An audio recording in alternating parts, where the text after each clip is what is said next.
Today on the podcast, we're getting a little bit meta. A podcast about podcasts. What could be better? Excuse the rhymes, I'm just a little excited. Today, we're talking to the amazing Anne Feuss, president and co-founder at PodPeople, a leading agency that produces top-ranking B2B and B2C podcasts.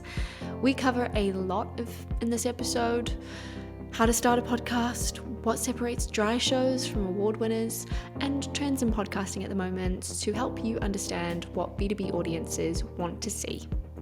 Anne is an energizing guest, naturally, with some high-level insights that will make you want to up your content game. So whether you're dabbling in the world of podcasts or just wanting to get inspired, this episode is for you. Hi, Anne. Welcome to the Finite Podcast. Hi, thanks so much for having me. It's a pleasure to have you here. I think today is going to be a really fun episode because we're kind of getting a little bit meta. We're talking about podcasting and kind of B2B owned content on the podcast. So I know you're an expert in that. And I guess to start off, we'll hear more about you, your background in podcasting and B2B content and where you are now. Yeah, awesome. Well, again, thanks so much for having me. I'm so excited. Always love to chat podcasting, even though it's my day job. My background, so I started out actually, my first introduction to really working in podcasting was when I was at the New York Times. It was about 10 years ago now. I'm dating myself, but I got the opportunity to be involved in the creation of The Daily. My boss actually was the person who sort of pitched it. It was part of a larger media buy. And the client, BMW, had some leftover discretionary funds. And someone was like, let's just make a podcast out of it. And I think what the Times did really well in its nascency of podcasting was identifying the right host, right? People know The Daily because of Michael Barbaro. And that was something I saw from the start. Like, he just brought the room alive. When people listened to him, they were so engaged with him as a person that the content really spoke for itself. So I really fell in love with podcasting then. And then when I moved out to LA, I was still with the Times, and I met my co-founder Rachel, who had this great idea. And she was like, I'm creating a talent network. I see this big disconnect between brands that want to get into podcasting and the actual folks who make the podcast. So she created this huge talent network of producers, editors, sound designers, engineers all over the globe. And so we basically took that and started doing full service podcast production for brands and really making sure that we brought the right people onto each project, right? It wasn't just another generic producer. If we were doing a podcast about finance, we brought in a finance expert. If we were doing, a podcast for HBO, around a specific content vertical, like we were doing the Gilded Age podcast, we'd bring someone who's really familiar with the material and that period of time so that they can really speak to the content itself. So that was sort of the beginnings of Pod People, and that was about 7 or 8 years ago. And so ever since, we've constantly been evolving. We started as purely audio only. Now we're very much in the video space, but that's sort of us in a nutshell. Yeah. And we've grown a lot. We've got a huge internal team, but again, we've continued to grow and build that talent network. And that's what's really been, I'd say, our differentiator, and why we've been able to reach and work with so many different brands is that we love to focus on who is the right people, who's going to tell your story. How can we make sure that your story is going to break through? And you do that with the right people in front of the camera and also behind it, in front of the mic and also behind it. Great. That's such a good summary and some real kind of hitting on some fundamentals of great Mhm. content and what makes a good podcast there. I'm definitely going to get a lot of learnings out of this, I'm sure. So you talked a little bit about kind of clients at PodPeople, HBO and things like that. Do you want to give us a little bit of a flavor of the more B2B side of things and kind of B2B brands that you work with? Yeah, absolutely. And one of the things from the start was when we were starting this company, we really wanted to not pigeonhole ourselves. And for the purposes of our business model, we thought it was really important that we sort of straddle two different lanes. On the one hand, we do a lot of work, like I mentioned, with entertainment clients. We do podcasts for Netflix and HBO, Spotify, but our bread and butter from the beginning has always been our B2B brands. So we've been fortunate enough to, our first client was Twitter and then followed by Samsung. So we were really able to pump our personal Rolodex to get some big brand names from the start. And it's only grown from there. So some of our favorite work is we do a lot of work with SoFi. We're doing a huge project with Google. Um, we do a lot in the finance space and specifically now the AI space. We have a ton of VCs and private equity firms. And I think they take a page out of A16Z's book of like, you can be a finance company, but you really want to be a content company first, right? You want to be able to get your message out there. And that's the beauty of podcasting in the first place. We've been really focused in that sector. Um, and that's sort of where we've been driving that side of the business, right, into more of the AI space, because anyone can talk about AI, right, but how do you make it compelling? And actually one of our podcasts, No Priors, is the number one in the AI space, and a lot of that again is because of the hosts, because they care about the subject matter. They're so passionate about it. So we just do all the behind the scenes stuff to make it look and sound pretty. Absolutely. I think it's amazing when you kind of list the kind of sectors and different clients that you have, the range. Who would have thought that a fintech company needed to be content first and content driven? I Hmm. know in the past year, with Finite at least, I get people knocking down my inbox every day, pitching guests and different ideas, and there's just this huge energy and motivation and Hmm. budgets towards Right. this kind of B2B content that's almost removed from the sales journey Hmm. directly. I want to know why you think this is. What has encouraged this turn, and what's propelling this movement? Yeah. Well, I would say we see that as well, right? The cold pitching has increased tenfold just in the past year. I think a lot of that has to do with the fact that it's become an essential part of every PR agency's strategy, as PR changes itself. And at the end of the day, decision makers, they don't want ads, they want insight. And so, you know, when you want to elevate your executive presence, you want to make yourself stand out, with trust and authority in this space as a brand, what better way to do that than to be able to talk about it, right? And to talk about it in a compelling way. We're seeing attention spans get shorter and shorter, but we're actually finding from the research side of things that people are willing to give their longest attention span in the content space to a podcast, not a TV show, not a YouTube clip or whatnot. It's listening to a podcast actually. And so we find that you can have real connection with people behind the mic. It's not just an ad. It's not spray and play. So getting company leaders out there to give a strong POV, you can drive, high intent, high value audiences as well. You can focus on CMOs, CIOs, CFOs. So it's a really great way to position your brand in a thoughtful, meaningful experience. Not just having your own podcast, but again, that executive presence is really important.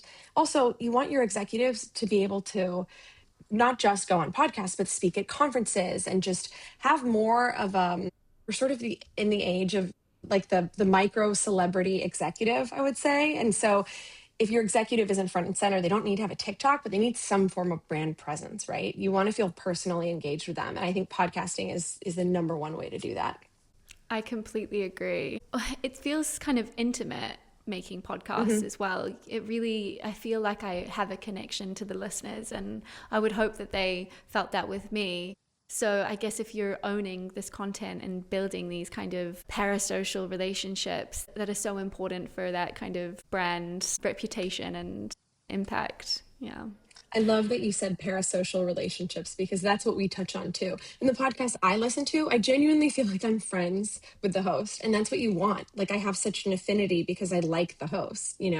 When they crack a joke, I laugh and I feel like I'm part of that conversation, and it ingratiates me towards a brand or a host or, overall what they're speaking about. So again, like you said, the intimacy of the platform is really powerful. Awesome. So we know that we love podcasts here. We know why it works. You've explained so well how it elevates a brand present and a content strategy and increasingly PR strategies. Let's talk about kind of tactical ways that listeners who are all B2B technology marketers can get involved with podcasts. Is this something that you need to invest in straight away, book studios, get a mic, secure loads of budget? Or can this be can you do it lightly? Can you kind of use your mic on your headphone, talk to your friend, to your kind of networking peers and things like that? How would you recommend going about it? I think that's a great question, right? Because you've sort of got the two buckets. You've got the independent podcasters, and then you've got the actual brands, right, who have budget to put behind it. One of the great things about podcasting is that anyone can have a podcast. One of the great and also one of the bad things about podcasting, right? Anyone can have a podcast in a positive light, and anyone can have a podcast and you're like, okay, everyone has a podcast. But it's important to break through the noise. I think if you're going to start a podcast, you need a strong POV. Everything we do at PodPeople, we address with a marketing lens, right? We look at, okay, so you don't want to be another finance podcast per se. What does the current ecosystem look like for finance podcasts? Who's charting and why? Why are they standing out versus someone else? And is there a white space you can fill? I think the most important things that people should think about when they want to start a podcast, it doesn't necessarily need to be, am I getting the nicest microphone, right? Do I have the best headphones? Is my background great? Is the content good? And do I care about it, right? Because at the end of the day, I really believe that your content starts and ends with your host caring. A lot of times brands come to us and they go, do we need a celebrity host? You absolutely don't need a celebrity host. You need an engaging, charismatic host who cares about the material. So that would be the first place to start, right? Hop on Riverside, throw on your AirPods, and just have a place to start where you're having real meaningful conversations. It's a free space, right? You upload your RSS feed, you have a hosting platform. That's what's so great about it, right? It is so accessible. So I would say the number one thing to think about with that accessibility comes the responsibility of putting out interesting content. So what's your hook? Why are you different? What are you saying that doesn't already exist out there? And how are you educating your audiences? That's the biggest thing. And it ties into kind of the fundamentals of content in general, really, is understanding what's out there and understanding how to penetrate it to stand out. I can't tell you how many times I am looking for articles on B2B marketing and B2B technology to get inspired, and it's the same old five Mm-hmm. ways to elevate your SEO strategy or just something Right. like that. So it's really about finding your niche, getting your a Mm-hmm. host that is passionate and you can kind of feel that passion through the microphone, Mm-hmm. and carving out those opportunities in your sectors. Mm-hmm. I do have a question that just jumped to mind just then. Say, for example, you mentioned a finance brand or Mm-hmm. fintech, and they're looking to create a podcast. They've already got their great host. They're Mm-hmm. looking for a hook. They're in a sector that is typically quite dry or, I don't know, difficult to stand out in. They're talking about some kind of regulation, or they're selling regulative software or something. How do you Right. add kind of a more entertaining spin to that to turn that kind of more dry brand into a amazing podcast?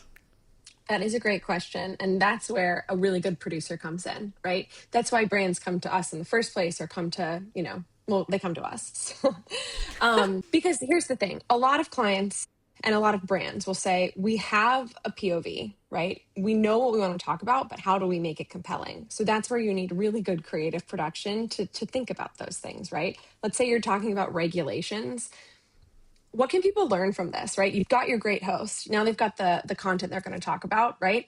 How can you make that stuff interesting? How can you maybe gamify it? Or how could you do a recurring segment, right? Who are you bringing on? Is anyone really interesting? I think it starts and ends with story, right? You need, if you have a compelling story, people are telling a story. There's a reason why, Diary of a CEO and How I Built This, like, people just want to hear stories. They'll learn something, but it needs to be tied to emotion, right? So that's where having the compelling host who can bring out story, even if it is on something really boring, but how do you bring that out? So I would say really focusing on the story element, and also focusing on what can I learn in an interesting way. Because at the end of the day, people want actionable takeaways and they want learnings. They want to say, oh, I listened to this podcast and I actually heard this really interesting stat. That's what you want people to take away with. And that's why also with podcasting, now it's not just the long form that matters, but you have so much content that can come out of it, right? You use this as your content engine. You have a 30-minute recording and you can turn it into 20 pieces of social content, right? That you can, propagate across your socials and your LinkedIn and your website, your O&O. I sort of went on a tangent there, but so it's really important that not only you're crafting that story, you're getting the right guests, and you're also, basically repurposing that content over and over. I totally agree about stories. The best performing content across all of the channels and platforms and brands that I've been involved in, anecdotes do so well. Thousands and thousands of views. You look at thought leaders in this B2B space, say Rory Sutherland, he will never tell you an answer straight. He will tell you about a time he went to a restaurant and looked at a menu and noticed something interesting and turn it into this amazing lesson. So I totally get it. It's just about kind of carving out those stories and finding those interesting stories in the more, some would say, deep financial spaces and stuff. So great. Thank you for that. Of course. It's not dry. You just haven't found the right hook yet. Absolutely. Thinking positive. I love that. So let's talk trends. We've had podcasting for a long time now, and I'm sure you've noticed these big kind of waves of different kind of takes on podcasting and how different people are utilizing it, any kind of format trends or audio trends. What's happening in podcasting at the moment? Well, I've actually touched on a lot of it, so I could bring it back. So the number one thing was the great transition from audio to video podcasts. Again, 10 years ago or even longer when Serial came out, it was audio first. It was an audio journey. You think about where podcasting sort of blew up in terms of our habits and our consumption. It was our commute, right? This was the pre-COVID era. People were commuting. They wanted to find something to listen to. I was taking the subway. I wanted to find something to listen to. Then I genuinely think that COVID sort of kicked off the time that people got more involved in their screens in general. This is just my personal theory, but I think that's when the wave of video podcasting really started to take off and get ingrained in people. It's also it resonates a lot more with younger generations. Like a lot of Gen Z is consuming their podcasts on YouTube, right? Older millennials and Gen X and even boomers, they have more of an affinity towards audio first, but in general, just the whole direction has gone to video. And that I believe comes back to you were at home, you were searching for connection. Not only do you want to hear them, but you want to see them, right? You want to feel like you're in the room with them, not just hear them. So video first podcasting has become so important, and even more so than to my next point, which is the short form derivative content that comes out of it. That resonates a lot more when you have the video. Back in the old days, we used to do audiograms, which in hindsight are so unappealing, right? It's just a static image, maybe a little bit of a graphic and then voiceover, right? Being able to see someone talk, being able to see them impassioned about what they're talking about, again, really resonates. So the video first podcasting, the short form derivative content, right? Taking that long form, turning it into short form. I think about something like SNL, right? The viewership has continued to decline, but it's only risen on social media, right? Like I feel like I consume a whole episode of SNL just by the clips online. So when we think about, is podcasting a success? We don't just think about what are my download numbers of the actual long form, but how many people are consuming the short form content? And do we consider that consuming the actual episode? Because more than half of people who listen to podcasts are only consuming it through the short form. So those are the two biggest differentiators. I also think, interactive and community-driven formats have only risen. Things like live tapings, Q&As, roundtables. I keep going back to Diary of a CEO because it's such a popular podcast, but I love when he does the roundtables because it introduces you to a lot more folks. One of the podcasts we make is Dr. Mary Claire Havers. She's a great menopause doctor. She's a wonderful podcast, but she has basically done her podcast tour lately. She went on Diary of a CEO. And she really blew up from that. I mean, it really helped not just her podcast, but it helped all the other women that went on it because it was a women's health special or whatnot.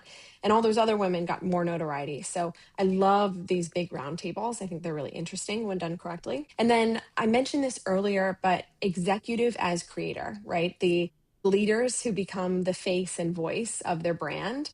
I think podcasting only serves to help elevate that. So that's also something that we've seen in recent years, right? And it's not just podcasting, right? It's just an overall shift in marketing in general is how do we elevate this executive and make them interesting and fun? There's a lot of action points that I'm sure our listeners can take from that. I mean, how easy is it to use an AI tool and put a long form piece of content into it and get loads of clips with transcriptions and captions and upload them all? Absolutely. Roundtables is interesting, and I think that hones in on the kind of reputation building aspect of podcasts that we were talking about before. They somehow feel a bit more elevated and kind of serious and giving a lot of weight and credibility to the speakers on this kind of panel. That's super interesting as well. And I'm really looking forward to seeing what's next, really. But all of this has kind of made me think of the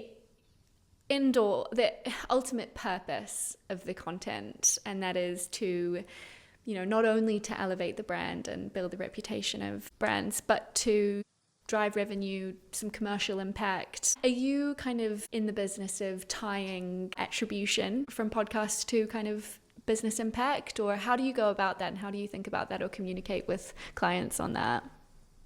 That is the question, right? Because that's the first thing people ask us is, what are the results and how do we see them, right? I always say podcasting is not a direct response medium, right? You're not going to click on a link and go buy something. We obviously look at things like, what are your download numbers? What are your impressions? What are your social views, right? We look at it from a larger, I guess, PR lens almost of what has this done for the brand. On the one hand side, we talk about executive presence. That's a huge part of it. So anecdotally, we see a lot of our executives and thought leaders are being asked to speak at more conferences, or being asked to go on other podcasts. Like their presence is being uplifted. So we track that in the PR sense, the traditional PR sense. We're also thinking about just in general, what is the impact on the brand, right?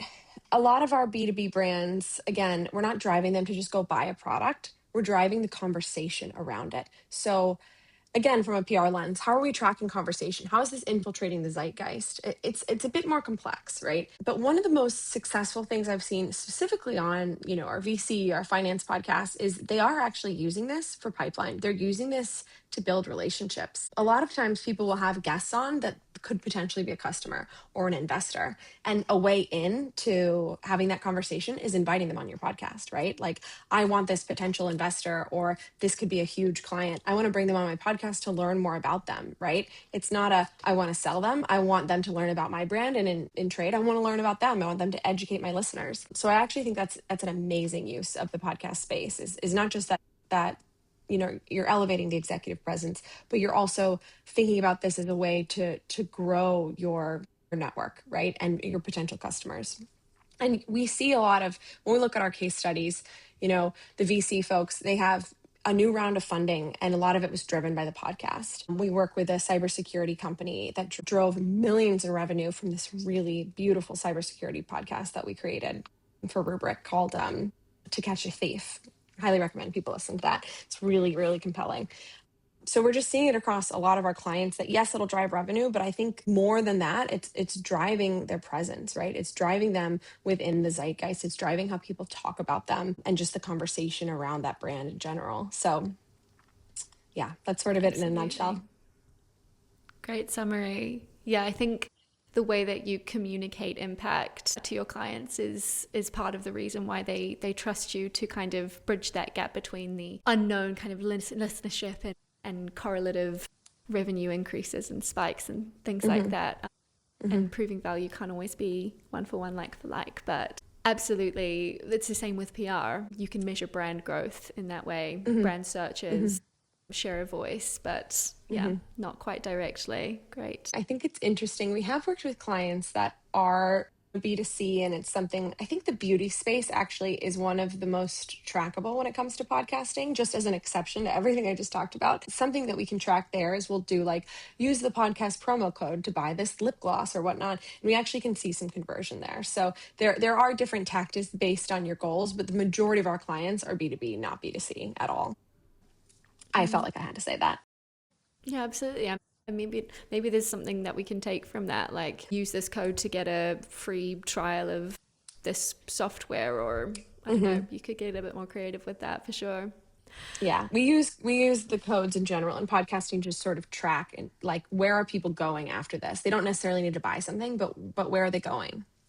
Which is interesting. Absolutely. Chuck a UTM tag on there and you can track links from descriptions and all sorts. Absolutely. Exactly.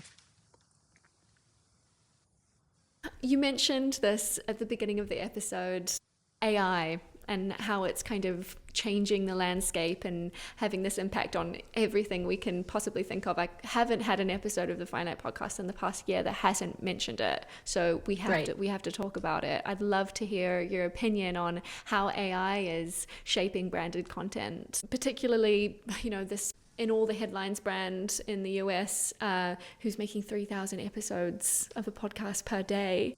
How do you respond to that kind of content creation? I think because, we're first and foremost a creative agency, right? And so I think the whole creative community gets really angsty when you bring up AI as a replacement for creative, right? A lot of our writers, come from the TV and film world. So it's so top of mind for us. At the same time, AI has been critical to, helping expedite some of our workflows. So we see AI as a wonderful tool in terms of technology that helps the quality, right? I mean, we can do everything by hand. We could do hand transcription, but we also use a great tool called Descript that's AI enabled. I think Descript's owned by OpenAI. So the AI assisted pre and post production can be really helpful. Now, we'll always have that human element. We have wonderful in-house sound designers, and they need that ear, right? They need the ear to be able to really understand a human conversation. I don't think AI is there yet. I don't think it'll get there for quite some time. But things like, research and prep docs, that type of workflow, absolutely we use AI for first draft, right? We use it for transcripts, like I said. We don't use it for rough edits. I know a lot of production companies are doing that to save money. Again, we still use human editors, and I think it'll be a while before AI can replace that. It's the creative lens where we're using it to help enhance our creative workflow, right? Save time in certain spaces, but people want human voices. Like we talked about before, people want real conversation. They want human story. I hate the idea of AI voices and AI hosts just because, again, it takes the human out of it. It takes the reason people go and listen to a podcast versus read an article, right? So again, I think we're going to continue to see it in terms of like assisting workflow. And I think we'll continue to see resistance in terms of all other things creative. And again, I don't think that content is good. The stuff that's, AI voices, unless it's gimmicky, for a reason outside of all the stuff we've talked about today. I would agree. If you're studying for a test and you want maybe a quirky way to listen to your notes, maybe turn it into a podcast. That could be maybe interesting. But if you're sitting on the bus, you've got your 40-minute commute and you just want some good content to inspire your day, then I agree. I don't think it's quite there. But watch this space. We'll see. Who knows? Yes, exactly. Cool. Well, that's all the questions I had for you today, Anne, and I think that was enough. I've gotten so much out of this episode. We've covered so much. I'm going to have to write notes myself or listen back to this and take loads of lessons, and I'm sure our listeners will have as well if they're embarking on a podcast themselves, if they're going on other people's, and absolutely. So thank you so much for coming on, Anne.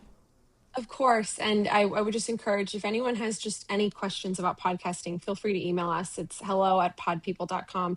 We have folks, who their whole job is to just help our community and help people when they're starting out. So give, free advice. We want the best for people. We love this medium. We feel so passionate about it. So we just want to be able to help other people create great content as well. So thanks so much, Jodi, for having me on. This was so lovely. And I hope you guys tune in and reach out. Amazing. Thanks. Awesome.